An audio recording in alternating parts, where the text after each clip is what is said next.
మనిషి దేవునితో స్నేహం చేస్తే దేవునిలో ఉన్న సుగుణములు మనిషిలోకి వస్తాయి. మనిషి లోకముతో స్నేహం చేస్తే లోకములో ఉన్న పాపిష్టి బుద్ధులే అబ్బుతాయి. పాపిష్టి బుద్ధులని పోవాలంటే నిత్యము దేవునితోనే సహవాసము చేయాలి. ఆయన చేయి పట్టుకొని ప్రతిరోజు నడవాలి. అనగా దేవుని సహవాసము మనిషికి ఉండడము సౌఖ్యము, ఆరోగ్యము, ఆనందదాయకము, ఆశీర్వాదకరము. అనగా ఎక్కడ పరిశుద్ధత ఉంటుందో అక్కడ దేవుని యొక్క సన్నిధి కాంతి ఉంటుంది. అపవిత్రమైన చోట్లో, అపవిత్రమైన మనుషుల హృదయాలలో చాలా నష్టము ఉంటుంది. అక్కడ చీకటి శక్తుల ప్రభావాలు ఎక్కువగా పనిచేస్తాయి.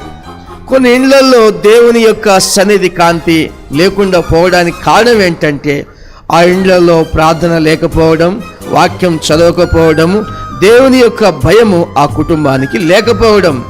ఏ కుటుంబస్తులైతే దేవుని వాక్యానికి లోబడి భయభక్తులు కలిగి జీవిస్తూ ప్రతిరోజు కూడా వాక్యం చదువుతూ ప్రార్థన చేస్తూ మానక ఉపవాస ప్రార్థనలలో పాలు పొందుతూ ఉపవాసం ఉంటూ 6 దినములు పనిచేసుకుని 7వ దినమున ఖచ్చితంగా ప్రభు సన్నిధికి వెళ్ళి ఆయన ఆరాధిస్తూ అన్ని విషయాల్లో నమ్మకస్తులుగా, అనగా బైబిల్లో ఉన్న వాక్యానికి సంపూర్ణమైన విధేయత కలిగి జీవిస్తున్న వారి కుటుంబాల్లో, వారి జీవితంలో ఎప్పుడు సౌఖ్యం ఉంటుంది, ఆనందం ఉంటుంది, సమాధానం అనేది ఆ మనిషి జీవితంలో ఉంటుంది.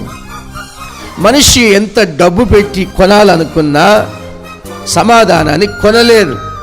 డబ్బు ఎంతన్నా ఉండని మనిషి జీవితంలో సమాధానం కావాలంటే యేసు ప్రభు దగ్గరే ఉంది సమాధానం.